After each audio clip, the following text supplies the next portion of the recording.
selamat pagi teman-teman semuanya. Hari ini kita akan belajar tentang kepercayaan.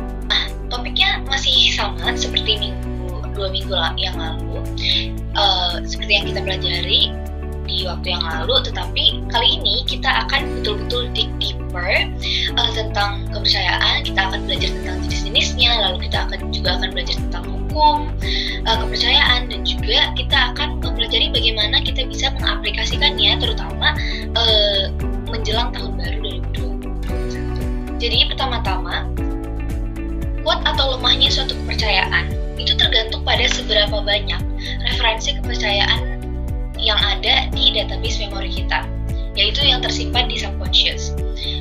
Jadi referensi kepercayaan ini bisa datang dari orang lain, bisa juga datang dari diri kita sendiri, dari imajinasi kita, dari buku-buku yang kita baca, dan dari video-video yang kita tonton. Jadi semakin banyak referensi kita, semakin banyak kita menonton video, kita membaca buku, kita bertemu dengan orang lain, semakin kuat pula kepercayaan yang kita yakini. Lalu kepercayaan itu terbagi menjadi 3, yaitu ada value, kepercayaan global, dan juga rule atau aturan. Kita akan masuk ke value terlebih dahulu. Jadi yang pertama, value itu sifatnya pribadi dan subjektif. Apa yang menjadi value kita belum tentu menjadi value orang lain. Nah, contohnya ketika kita contohnya saya memiliki value bahwa uang itu adalah hal yang paling penting di hidup saya. Tapi orang lain, contohnya adik saya tidak berpikir seperti itu. Ketika ada dua value seperti itu, apakah ada yang benar dan ada yang salah? Tentu saja tidak, karena value itu seperti yang sudah saya katakan tadi, sifatnya pribadi dan subjektif. Jadi kita tidak bisa mengatakan mana value yang salah, mana value yang benar, karena itu betul-betul tergantung orang yang memegangnya, yang mempercayainya. Di dalam value juga ada suatu emosi yang kita pandang penting untuk kita alami atau hindari. Lalu value itu kan nilai ya. Jadi nilai itu bisa menjadi sumber motivasi kita. Karena kenapa? Karena sesuatu yang kita anggap penting itu pasti akan menjadi dorongan dalam hidup kita. Contohnya, ketika kita seperti yang sudah saya bikin sebagai contoh tadi, ketika kita berpikir bahwa uang itu adalah sesuatu yang sangat penting di hidup kita, ya pasti itulah yang mendorong kita gitu. Kita pasti akan mendapat dorongan dari situ. Kita akan memiliki motivasi hidup dari situ. Itu ketika ada kerjaan yang akan diberi kepada kita, kalau misalkan value dalam hidup kita itu adalah uang, ya pasti kita akan termotivasi untuk mengambil pekerjaan itu, karena kita sudah terbayang nih berapa uang yang akan kita dapatkan dari pekerjaan itu, kayak gitu. Nah, itu contoh ya, salah satu contoh nilai atau value sebagai sumber motivasi di dalam hidup kita. Nah, ada juga nilai menjadi suatu hierarki. Jadi ada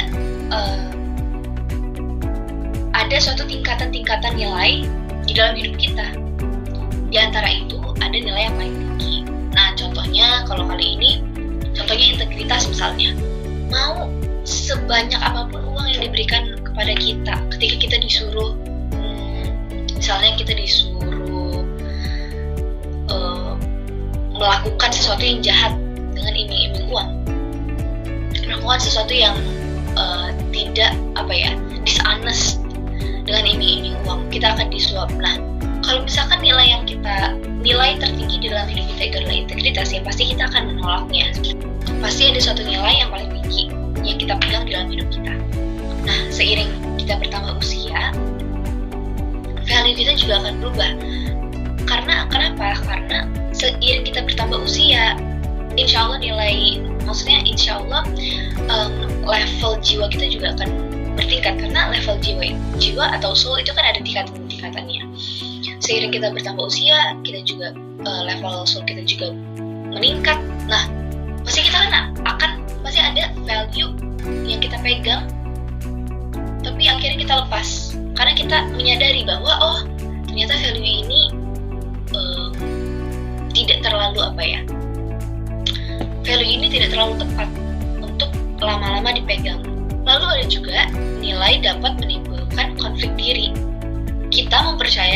dua value yang bertentangan. Apabila konflik nilai ini tidak diatasi, ia akan menjadi sabotase bagi diri kita, bagi perkembangan diri kita. Jadi kalau misalkan ada dua value di dalam diri kita yang bertentangan, itu betul-betul harus segera diatasi agar tidak menjadi sabotase. Nah, bagaimana cara mengatasinya? Ya, kita akan dapat mengatasinya seiring waktu berjalan juga, seiring kita bertambah besar, kita bertumbuh dewasa, dan ketika kita bisa memilah-milah mana value yang tepat, mana value yang tepat untuk kita pegang dalam jangka panjang, mana yang tidak. Sekarang kita masuk ke tipe kepercayaan yang kedua, yaitu kepercayaan global. Kalau kepercayaan global ini seperti namanya, global, dia itu hanyalah generalisasi mengenai berbagai hal di kehidupan. Kepercayaan umum yang biasanya orang percayai. Contohnya, ya ketika orang mempercayai bahwa relationship itu penting, orang menikah itu penting.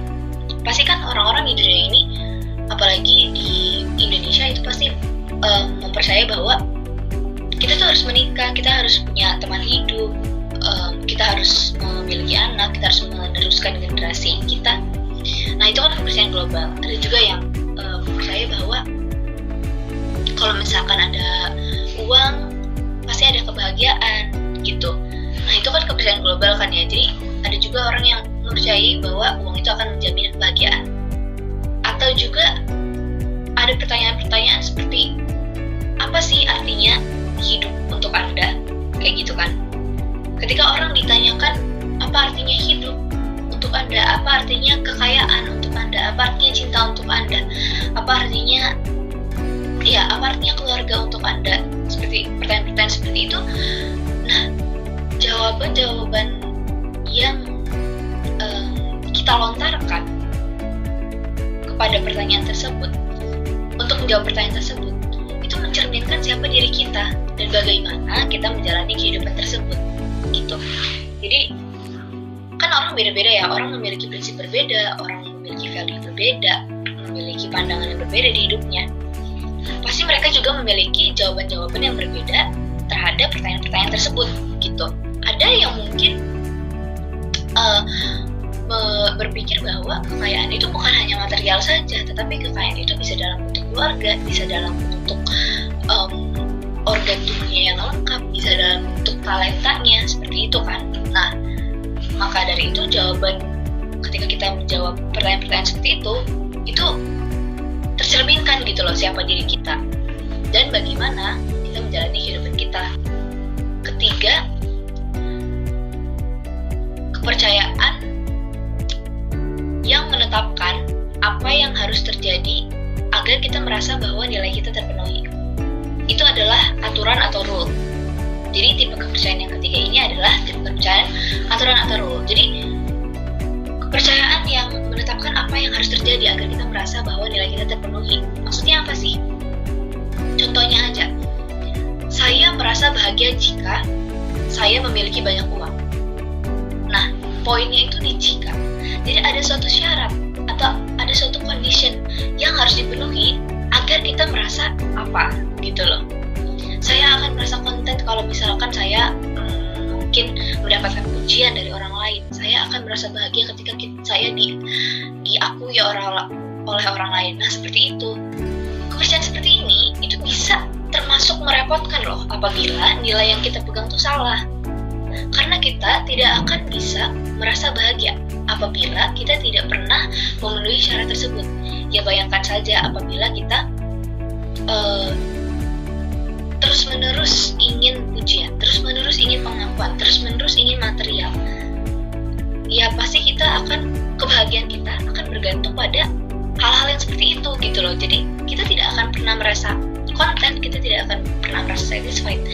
Karena ya yang namanya material dan yang namanya ini aja deh, yang namanya greed atau hawa nafsu itu tidak akan ada habisnya. Maka dari itu kita harus betul-betul berhati-hati dalam memilih aturan atau rule yang kita punya Lalu ada juga contoh-contoh hukum ya. Sekarang kita akan masuk ke contoh-contoh hukum. Nah, ada yang namanya hukum buatan manusia dan juga hukum alam. Nah, hukum alam ini terbagi lagi menjadi dua, yaitu hukum fisika dan juga hukum mental. Nah, ada sesuatu yang bukan hukum, tetapi dia betul-betul mengendalikan alam semesta ini. Apa? Yaitu consciousness. Karena kalau misalkan hukum itu dia masih di level dualitas, sedangkan kalau misalkan consciousness itu dia sudah oneness. Sekarang kita masuk ke hukum buatan manusia. Hukum buatan manusia ini ya seperti hukum-hukum yang dibuat oleh pemerintah, seperti hukum birokrasi, seperti hukum dalam organisasi, ya seperti rule yang sangat teoritis lah. Mungkin undang-undang seperti itu. Jadi kan ada hukum-hukumnya, ada aturan-aturannya. Nah, hukum yang karena dibuat oleh manusia, ya pasti hukum ini relatif. Dia tidak berlaku universal, dia berlakunya partikular. Dan juga dia masih ada kurang-kurangnya. Dia bisa yang benar itu bisa jadi salah dan juga sebaliknya. Nah, sifatnya juga mengikat ruang lingkup orang yang ada di dalamnya. Jadi dia hanya mengikat orang yang ada di dalamnya saja, seperti contohnya di pemerintahan. Dia kan hukum itu hanya berlaku di pemerintahan tersebut, tidak berlaku di negara lain misalnya. Berbeda dengan hukum alam, tepatnya hukum fisika atau particularly hukum fisika. Suka atau tidak suka, tahu atau tidak tahu, hukum ini berlaku adil dan merata pada semua makhluk. Contohnya hukum gravitasi. Jadi mau kamu tinggal di Jepang, kayak mau kamu tinggal di Korea, mau tinggal di Indonesia, mau tinggal di negara manapun, selama kamu tinggal di bumi, itu pasti ada hukum alam kan, ada hukum gravitasi seperti itu. Walaupun mereka ada di dalam satu lingkup yaitu hukum alam, tapi hukum fisika ini berbeda dengan hukum mental. Nah, kalau misalkan hukum mental ini dia tidak diajarkan di sekolah formal dan hanya bisa dibuktikan dengan pengalaman dan intuisi kita sendiri. Jadi ketika kita melihat si hukum mental ini bekerja pada kehidupan kita, barulah kita akan menyadari bahwa si hukum mental ini ada gitu. Jadi kita betul-betul harus jadi kita sudah melihat apa yang kita percayai gitu loh. Kita sudah membuktikan gitu. Nah, hukum mental ini merupakan program-program mental yang ada di subconscious.